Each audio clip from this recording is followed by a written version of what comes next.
Hello, everyone. Various pieces of this summary are covered by multiple sources.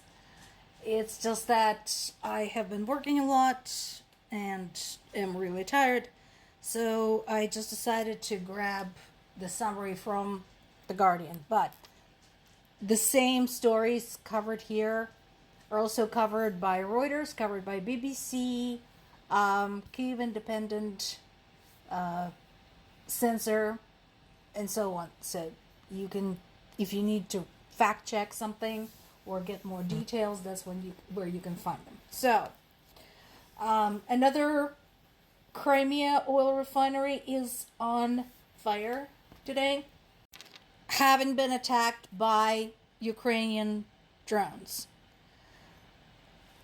Basically, at least 5 reservoirs have been hit, and in addition to that, 2 Russian electrical substations were also struck. So, and I know again what folks are going to say, but what about Crimea? Isn't that a civilian target? Much like Russia's border towns that I spoke about last week, like Bryansk, like Kursk, like Belgorod, and so on, Crimea has become a military base. They've just completely destroyed this. Crimea used to be a beautiful place. I've been there multiple times, particularly as a child with my parents.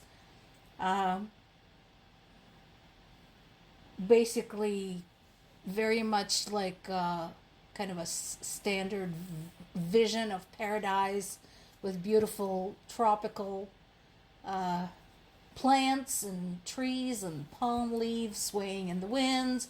And since Russia's last imperial family was very fond of Crimea too, there were palaces, summer palaces, left behind.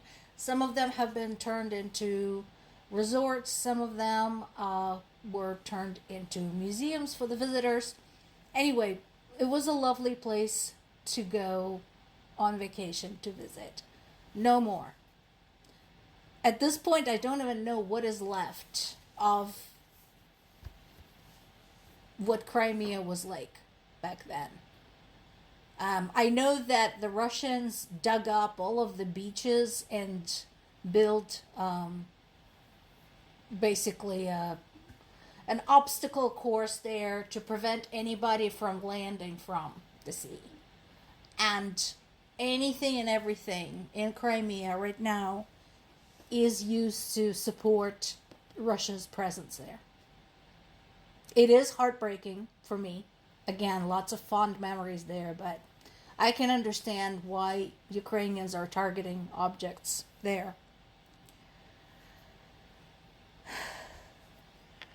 The heat signature from the fire was so big that it was visible on NASA's satellite fire monitoring surveys.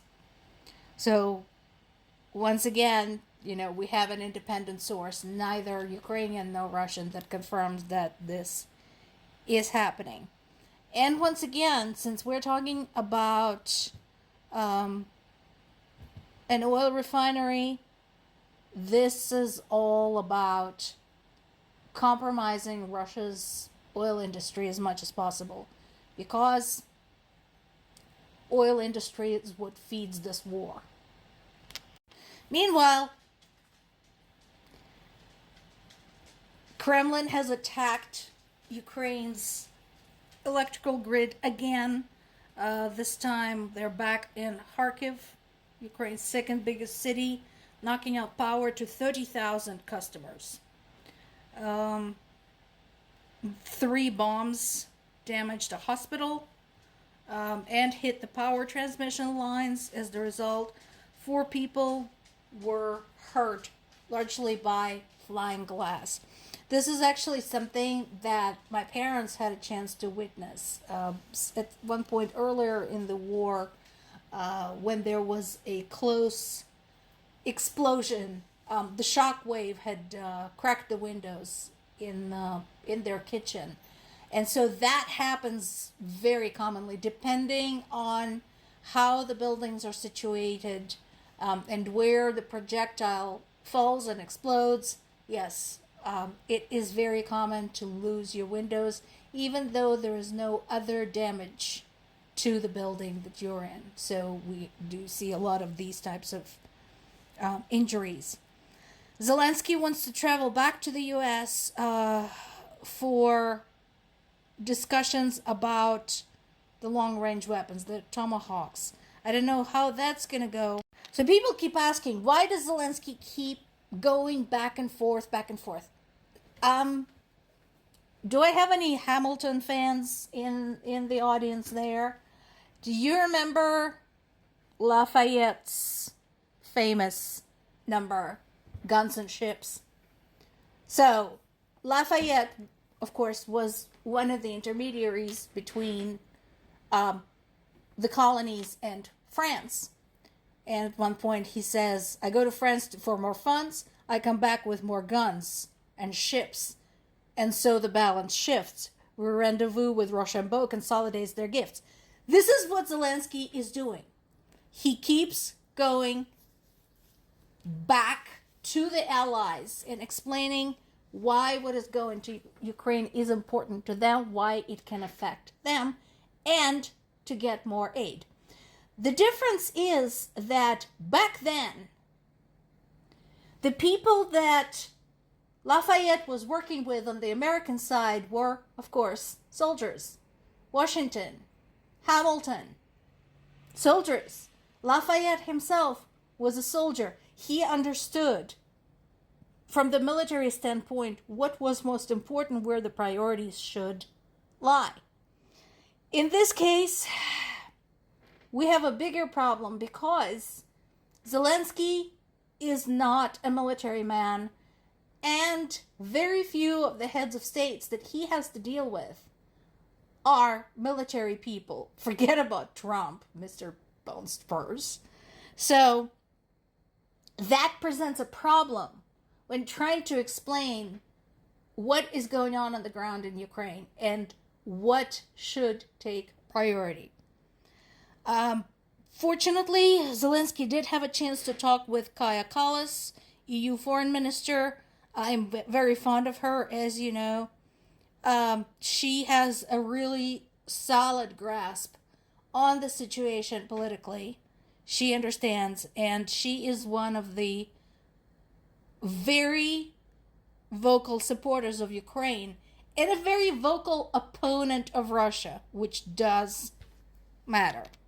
Now, EU started pulling together the case to prosecute Vladimir Putin for his war crimes, and is actively calling on member states, countries, participants to fund the case, because without accountability there is no just and lasting peace. My question is, how are you going to get him? The dude came to the United States. He was on the American soil and nobody did a damn thing because our president is a friend of his. So that is the biggest question.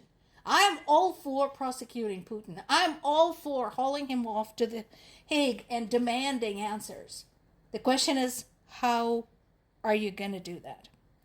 There is more movement at the front. Once again, back and forth. We have some Russian progress in the Donetsk region, and then another one in the northeast. So that is common. And there is a lot of conversation as to whether it is even possible to remain at peace with Russia anymore, taking into account Russian incursions into NATO territory, the appearance of Russia's little green men where they shouldn't be. Yes, that is a good question. Keep asking it. More to come.